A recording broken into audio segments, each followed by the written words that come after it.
Buenas tardes. Vamos a iniciar esta sesión del Jueves Científico. Agradecemos mucho su invitación, su presencia, perdón. Hemos invitado al doctor Parro, que es traumatólogo del instituto. El doctor ha sido traumatólogo también en el Instituto de Breña, en su residencia en el Hospital Hipólito Unanue. Y el tema es ahora muy importante porque es algo que nos compete a todos los que estamos en el área de la pediatría por la frecuencia que es la displasia de cadera en el desarrollo. Invitarlos a escuchar esta conferencia, por favor, sus telefonitos, y vamos a transmitir esta conferencia por Telesalud a diferentes provincias del país. Usted es el doctor. Ante todo, buenas tardes.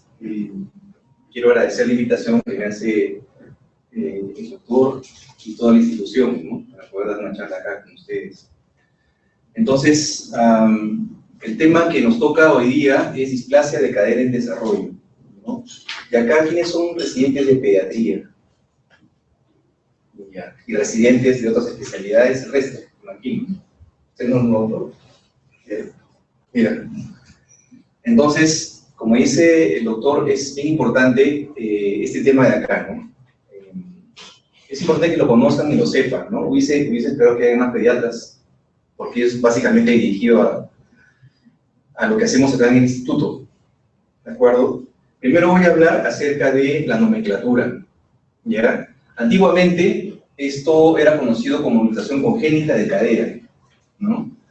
Y así se conocía. Si ustedes miran el CIE, todavía maneja esa nomenclatura hasta ahora, y todos los códigos están dirigidos hacia eso. Pero ya hace unos años, el AOS, el POSNA y la AAP, que son la Academia Americana de Cirujanos Ortopédicos, la Academia de Pediatría y también en la Sociedad de Cirugía Ortopédica, acuñó un nuevo término que se llama displasia de cadera en desarrollo, que es el tema que estamos usando actualmente, ¿no? Este término de acá, el problema de la luxación congénita de cadera es que es un término que habla de una situación al momento de nacer. Nace con una condición el niño al momento de nacer. Es muy estático. Pero ese término de acá, displasia de cadera en desarrollo, ya, como dice ahí, engloba con mayor representatividad las diferentes condiciones que se presentan, ¿no? Y también hace referencia a un órgano en crecimiento y diferenciación, que incluye los periodos embrionarios, fetal e infantil. En esta nomenclatura de displasia de cadera en desarrollo, se están incluyendo la inestabilidad, la displasia acetabular, la subluxación y la luxación.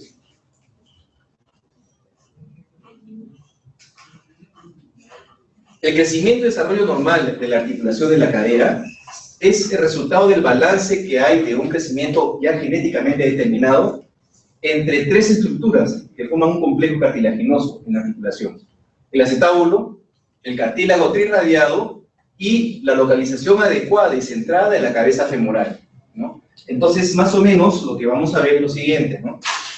Esta es la cabeza femoral que está abrazada por el acetábulo, a manera de copa, ¿no? Entonces, esta posición es fundamental para el desarrollo correcto y adecuado de la cadera. La displasia de cadera lo que hace es alterar esta anatomía, y de tal manera que se altera también la función y el desarrollo, ¿no?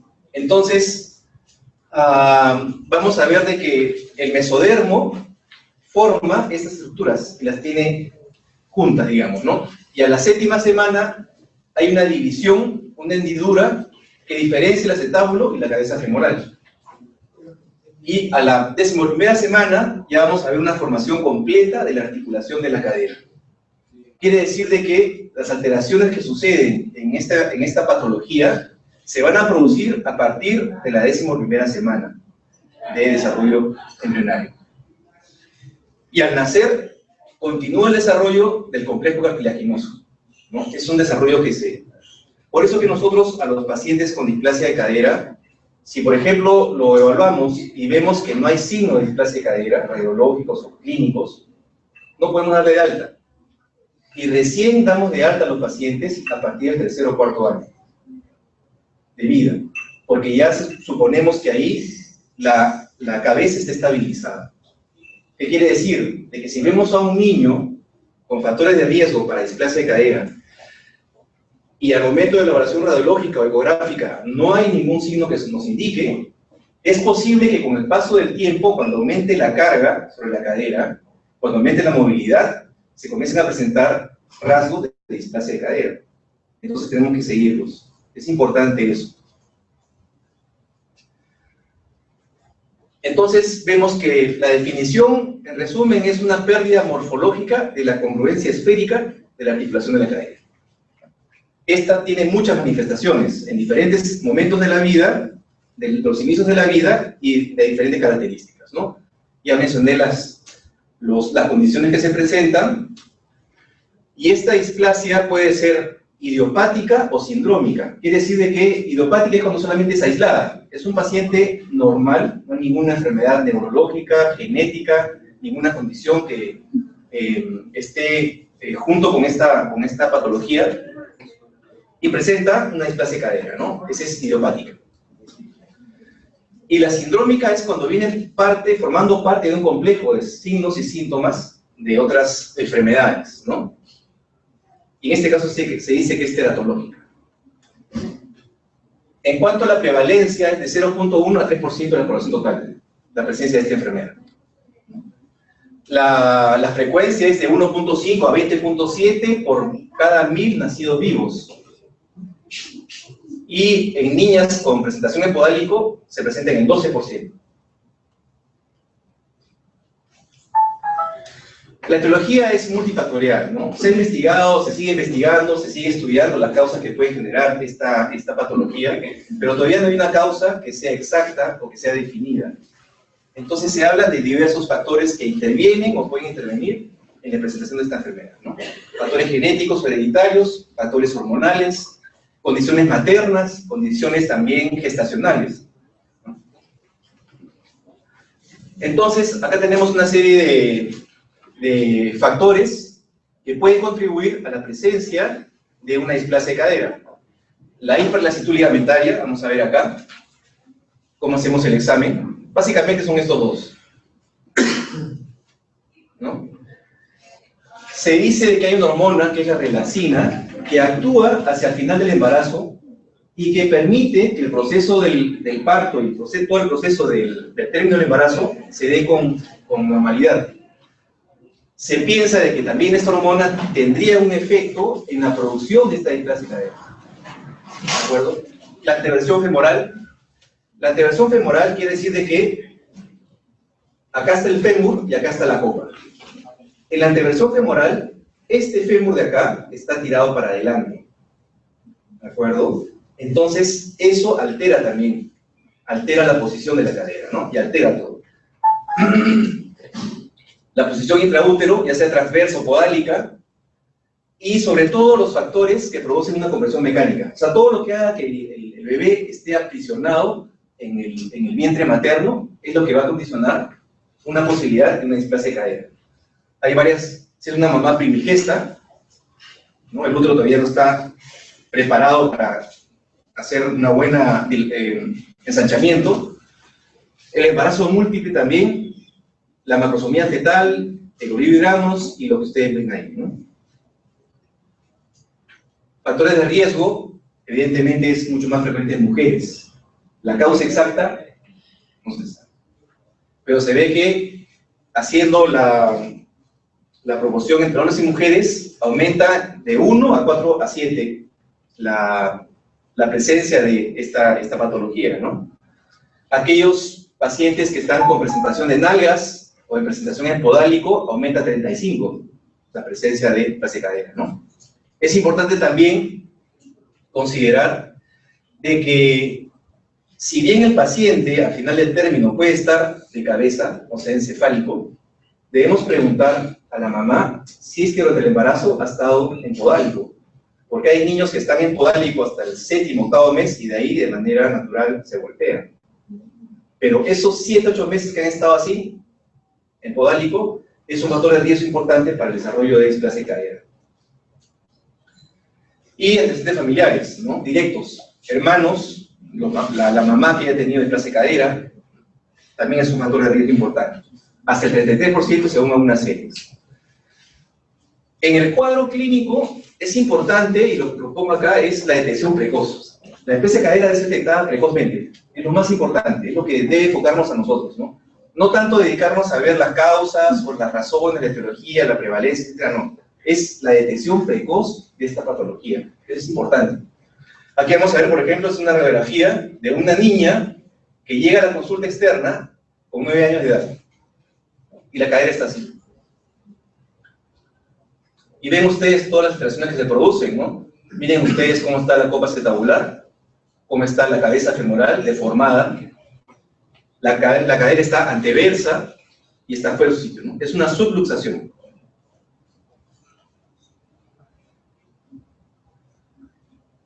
Lo que tenemos a la mano son las pruebas que ya las conocemos, que las estudiamos en el pregrado, que es el signo de Ortolani y de Barlow. Y es útil esta prueba hasta los 6 meses. ¿No? Tenemos el signo de Ortolani, que es este de acá, en el cuadro que está a la izquierda. Es reducir la cadera.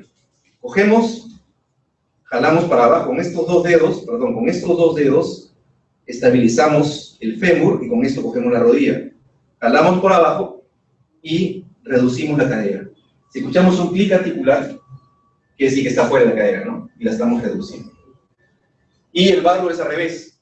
Es el manejo, es el procedimiento inverso. ¿De acuerdo? Esto, si ustedes ven esto de acá, no sé, acá han llegado más doctores, más pediatras de acá, ¿o no? ¿Sí? Pediatras, ok.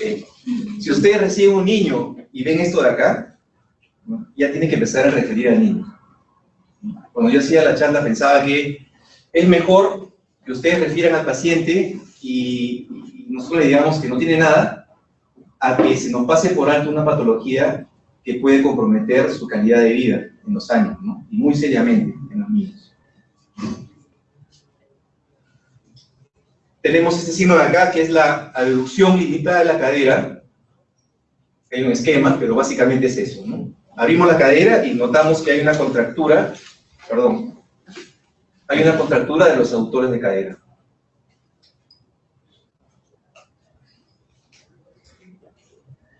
Junto con la displasia de cadera en desarrollo, también vamos a ver algunas patologías que se asocian a ella, ¿no? Por ejemplo, el metatarso aducto, que es esto de acá. Vemos que el antepié está aducto. Se asocia a displasia de cadera en 1.5 a 10%. También la tortícolis congénita en un 15 a 20%, ¿no? Y otras patologías que también se asocian a displasia de cadera. Estas serían las teratológicas o sindrómicas, ¿no?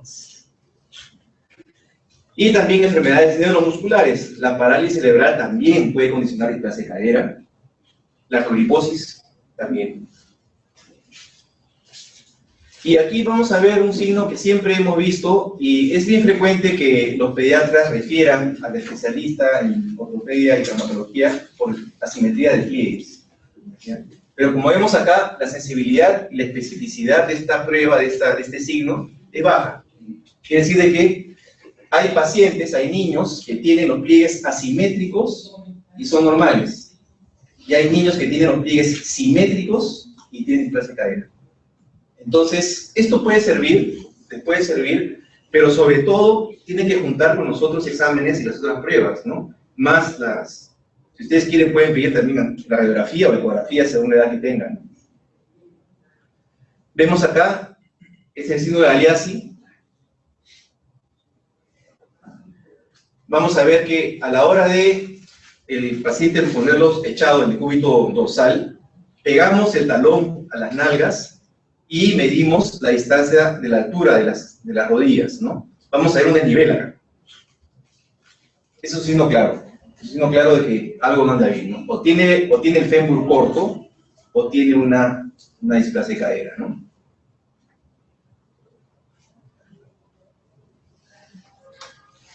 Y este de acá es el signo de Klizik. Este signo es muy útil porque la displasia de cadera puede ser bilateral. Si la displasia es bilateral, a veces nos puede escapar el diagnóstico porque el niño puede ser normal en el examen físico. No podemos encontrar alguna alteración que nos indique que es displasia de cadera. Entonces, el signo de Klizik nos permite poder distinguir si hay o no hay alguna alteración en la cadera. ¿Cómo se hace? Como ven ahí, ponen un dedo en el trocánter mayor y un dedo en el spina ilíaca antero superior. Y trazan una línea. Y esta línea la prolonga, y si pasa por el ombligo o abajo del ombligo, quiere decir que esta cadera está fuera de su sitio.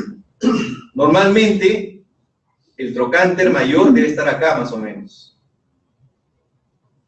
Y la línea que trazaríamos pasaría por encima del ombligo, ¿no? Entonces, esto de acá es un signo de que esta cadera está fuera de su sitio. Está probablemente subluxada o luxada. Los pacientes cuando ya tienen edad para caminar pueden cojear, pueden tener cojera, ¿no? Pueden tener acortamiento del miembro, pueden caminar con una rotación externa, rotación interna de la pierna afectada, del miembro afectado. Presentan el signo del Trendelenburg, es este signo de acá. Ponemos al paciente de espaldas y le pedimos que levante una pierna. Cuando levanta la pierna, ven ustedes acá que esta cadera está subluxada, ¿no? Cuando levanta la cadera que está afectada, este músculo de acá estabiliza la pelvis y la mantiene en la misma posición. Pero cuando pedimos que levante la otra pierna, este músculo está incompetente y por lo tanto la pelvis hace un balanceo, se cae la pelvis. Entonces, es un signo también de displasia de cadera. Es importante también mencionar de que los niños que tienen displasia de cadera, en cualquiera de las manifestaciones que se presentan, no tienen ninguna alteración en las habilidades que van a alcanzar para las edades que le corresponden. Por ejemplo, va a gatear a la edad de un niño normal. Va a caminar a la edad de un niño normal, ¿no? Y otra cosa que es importante es que nosotros evaluamos el patrón de marcha de los niños a partir de los 2 años de edad. Antes no, porque como recién empiezan a caminar, tienen todavía algunas coordinaciones que les falta completar. Entonces, es normal que un niño, cuando tiene más o menos entre 1 o 2 años, cuando ya empieza a caminar, es normal que pueda arrastrar un pie, lo arrastra a caminar, lo mete para adentro, lo saca para afuera, o hace esto, se balancea, ¿no? Es normal que lo pueda hacer. Pero si ustedes ven un niño que presenta eso, es mejor evaluar la cadera. Y con eso están tranquilos. Si no hay nada, ni se preocupan del asunto. Y lo último que puse acá es escuchar a la madre. Así no te parezca, no encuentras nada. Si la mamá viene preocupada por eso, evalúa. Pide su ecografía, pide su radiografía. Nada pierde con eso. Escuche siempre a la mamá. Eso se lo recomiendo. No sé si... nosotros que trabajamos con niños, descubrimos que eso es importante. Nunca pasar por alto lo que la mamá piensa de lo que el niño puede tener, o la preocupación por la cual viene a la consulta. Nunca la pasen por alto. Siempre escuchen, ¿no? Siempre escuchen. Y ahora vamos a hablar acerca de los exámenes auxiliares, ¿no? Tenemos la ecografía, tiene una sensibilidad del 90% y una especificidad del 97%. Pero la ecografía básicamente depende de la calidad del equipo que estamos usando y también de la experiencia que tiene el ecografista, ¿ya? Entonces, es importante que ustedes tengan a la mano un ecografista en el cual puedan ustedes confiar y referir los pacientes hacia ese especialista, para que pueda darle una opinión acertada de lo que tiene el paciente. Hemos visto muchas ecografías en donde estamos pidiendo descartar displasia de cadera y el ecografista la reporta como normal. ¿Qué quiere decir? De que no tiene experiencia, ¿no? No tiene formación en manejar este tipo de patologías. Y es importante pedir la ecografía a partir de la segunda semana. ¿Ya? Entonces, ustedes ven, sospechan, o reciben al bebé recién nacido, le hacen las pruebas, todo piensa que puede tener, y a la segunda semana es importante pedir una ecografía.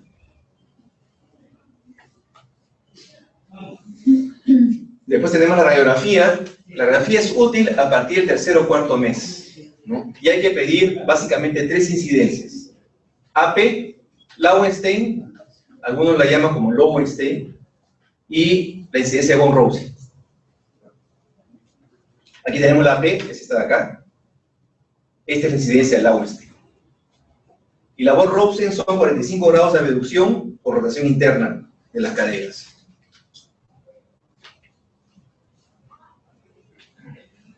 Y aquí les pongo unas, son pacientes que hemos tenido acá en el hospital, ¿no? Aquí vamos a ver la incidencia antero-posterior. Acá ya es fácilmente ver que la cadera está fuera de su sitio, ¿no?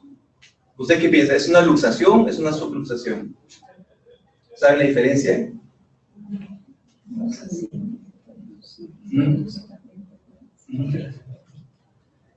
Exactamente. La subluxación quiere decir que todavía hay contacto entre la cabeza femoral y el acetábulo. La luxación es la pérdida completa de ese contacto, ¿no? Está complicado. Aquí está luxada la cadera, está fuera de su sitio. Entonces, ¿qué vamos a medir? Esta raya horizontal de acá es la línea de Hilgen-Reiner. Hilgen-Reiner. ¿De acuerdo? Los puntos que vamos a poner son la parte más inferior del acetábulo, acá, y la parte más inferior. Y se traza una línea recta. A partir de ese punto vamos a trazar una línea que va hacia la parte más externa del acetábulo. Aquí la radiografía no está bien tomada, porque si ustedes ven acá, ven una doble imagen, una silueta acá y una silueta abajo. La radiografía correctamente tomada debe ser una sola línea, para que ustedes puedan medir. ¿Ya? Entonces, si ustedes están acá en el instituto y ven una radiografía así, ustedes pueden decirle al radiólogo, ¿saben qué? Tómala de nuevo, tómala bien. ¿Qué es lo que hemos hecho? ¿No? Hemos conversado para que ellos puedan cada vez mejorar la técnica, ¿no? O sea, todos los técnicos, ¿no? De radiología. Entonces, este ángulo de acá es el índice acetabular. Aquí es normal. Y acá vemos que tiene más o menos, acá decía, unos 36 grados de apertura, ¿no? Que eso ya es un signo de displasia de cadera, ¿no? Hay unas tablas que se han hecho para medir el índice acetabular y ver cuánto es displasia de cadera según la edad. Pero es complicado. Tenerlo presente a la mano es muy complicado, ¿no? Lo que tenemos que hacer es, básicamente, al nacer, si tiene menos de 35 grados, es aceptable. Al año debe ser menos de 25 grados, es aceptable.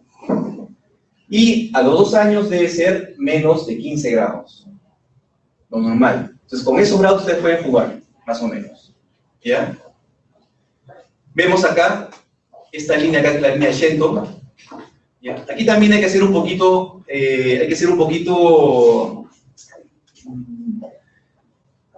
imaginativos, ¿no? Porque acá, si seguimos esta línea de acá, si queremos ser estrictos con la línea, salir para arriba, ¿no? Pero hay que hacer un quiebre ahí medio raro para que esta línea de Shenton esté correcta, y esta es la línea de Shenton correcta, ¿no? Acá definitivamente ya está separada la línea, ¿no? Por acá va la parte externa del fémur y por acá va la parte interna de la pelvis. ¿Qué más vamos a ver acá en la radiografía? Entonces, vamos a ver, ustedes ven cómo se altera la cabeza del fémur. El núcleo de osificación es diferente de acá. Entonces, hay hipoplasia del núcleo de osificación. Vamos a ver también que aquí el dibujo del acetábulo, aunque tampoco es perfecto esta acetábula, pero sí tiene una forma de copa. Pero en el lado de acá se pierde esa hondura, se pierde la hondura de la copa acetabular.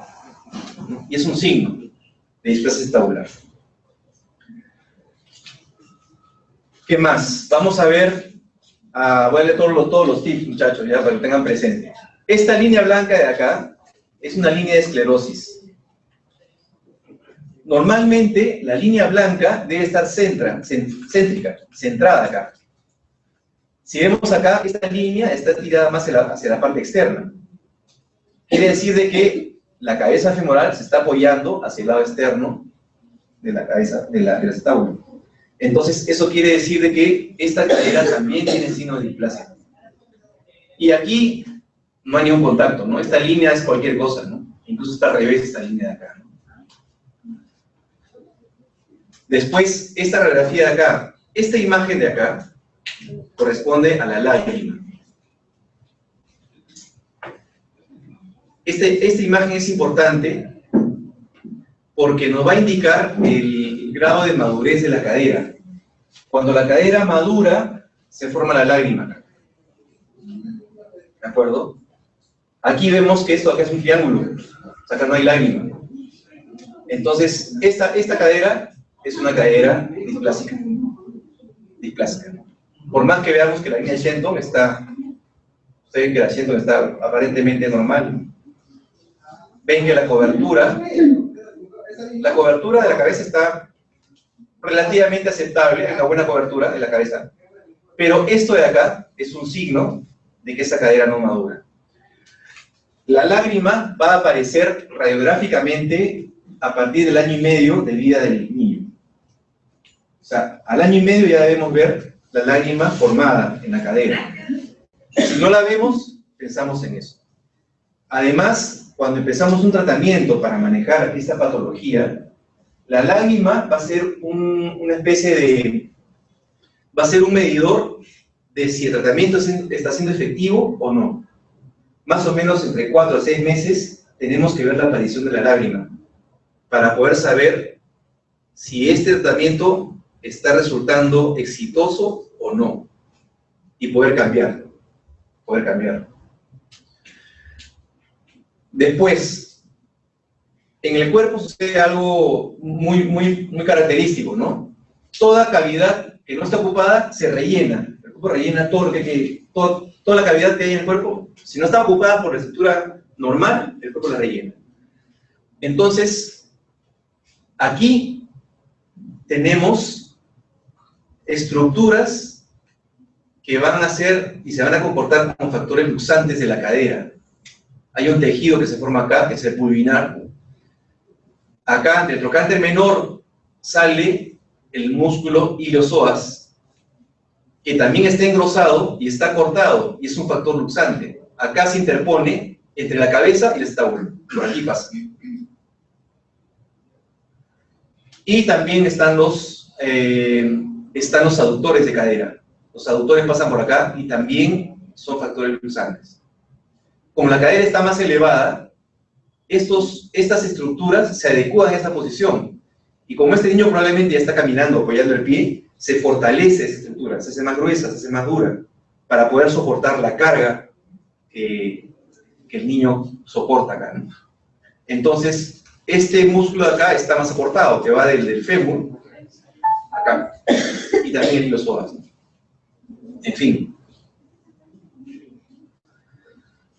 Y vamos a ver el tratamiento, ¿no? Ya les mencioné que una detección precoz nos permite un tratamiento precoz de la enfermedad, ¿no? Cuando aumenta la edad del diagnóstico y el tratamiento, disminuye el pronóstico. Eso es bien importante. Es bien importante. Ya cada vez que aumenta la edad y no hacemos nada con esa cadera displásica, la chance de éxito disminuye. Y a la vez, el tratamiento se hace mucho más cruento, más agresivo, ¿no? Con toda la morbilidad que podemos ocasionar al paciente. Entonces, el tratamiento depende de la edad del paciente, a la edad que le hacemos el diagnóstico. Si es una edad, por ejemplo, si lo cogemos entre 0 a 6 meses, el tratamiento ideal es el arnés de Pavlik, el tratamiento ideal, que ya está establecido, ¿no? Si lo cogemos de 6 meses al año y medio, ya de repente hay que hacer algo más, ponerle un yeso, de repente hay que reducir la cadera, hay que ponerle su sitio de manera cruenta, de repente hay que hacer techoplastía. Si lo cogemos más de los 2 años para arriba, o 3 años para arriba, el tratamiento ya es mucho más agresivo, ¿no? El tratamiento consistiría en cortar el fémur, sacar un pedazo de fémur para que baje el fémur, la cabeza para que baje, y usualmente el fémur se pone en una posición en valgo. Entonces lo que hacemos es varizar el fémur para que pueda entrar acá. Es mucho más agresivo, ¿no? Y aparte de eso, por la edad que tiene, a partir de los 3 años, la capacidad de remodelación es muy poca. Entonces hay que crearle un techo al niño.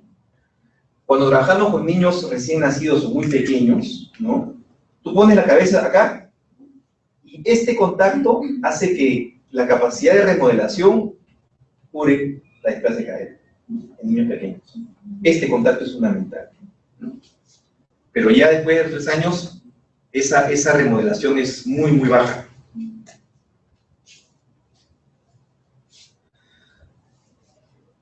Y bueno, ver el compromiso articular, ¿no? Si la cadera está inestable, si la cadera está subluxada, si está luxada, si hay displasia acetabular, eso también interviene en la decisión terapéutica. El objetivo es obtener y conservar una reducción concéntrica y estable de la cadera, estabilizada. Tenemos que hacer esto.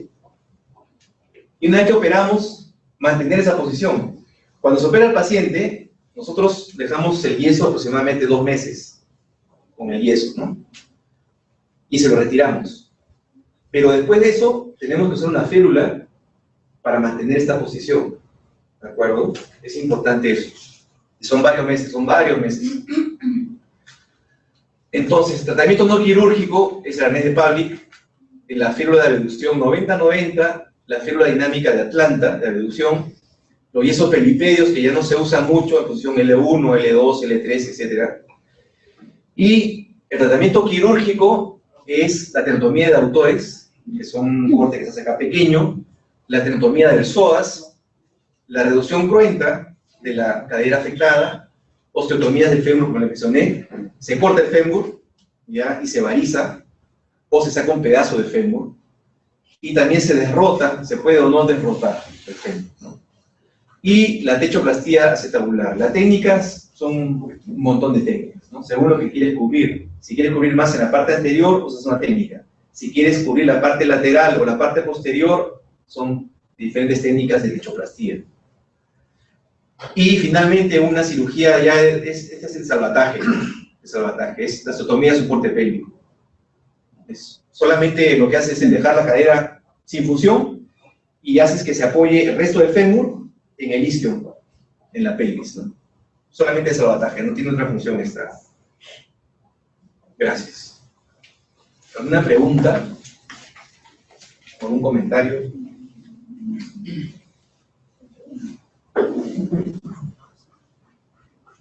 Sí. Doctor, una consulta. Las edades para realizar la radiografía y ecografía también se aplican en caso de pretérminos. O sea, si eso es un pretérmino, Sí. ¿en qué momento igual? ¿3 meses de edad corregida o cuando ya tiene 3 meses de edad? 3 meses de nacido. 3 meses de nacido. O sea, en realidad no hacen esa diferencia. Cuando tú lees la bibliografía, no hacen esa diferencia, ¿no? Tú juegas nomás. Si tienes ecografía a la mano cuando recién nace, tómaselo, ¿no? Si no cuentas con la radiografía, al 3er mes nacido, tómaselo. Si no sale bien, en 4º mes. Si tienes duda, refiérelo. Ante la duda, refiérelo, ¿no?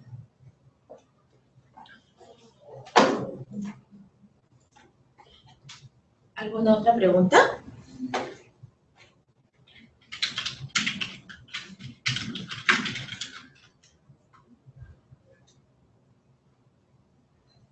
No he querido hablar mucho de tratamiento quirúrgico, porque en realidad no es un tema aparte, ¿no? Es un tema bien largo.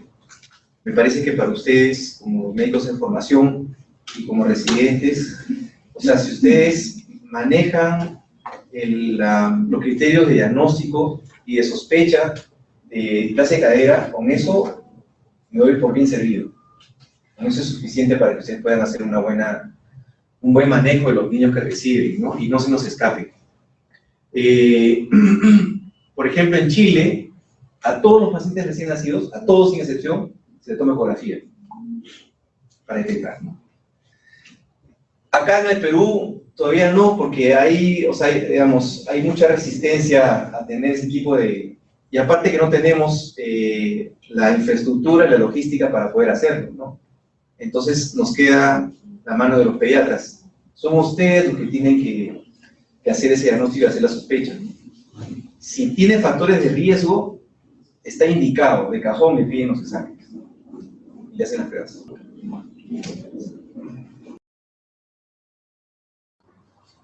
Bueno, tenemos preguntas. Agradecemos al doctor Parro por su brillante exposición.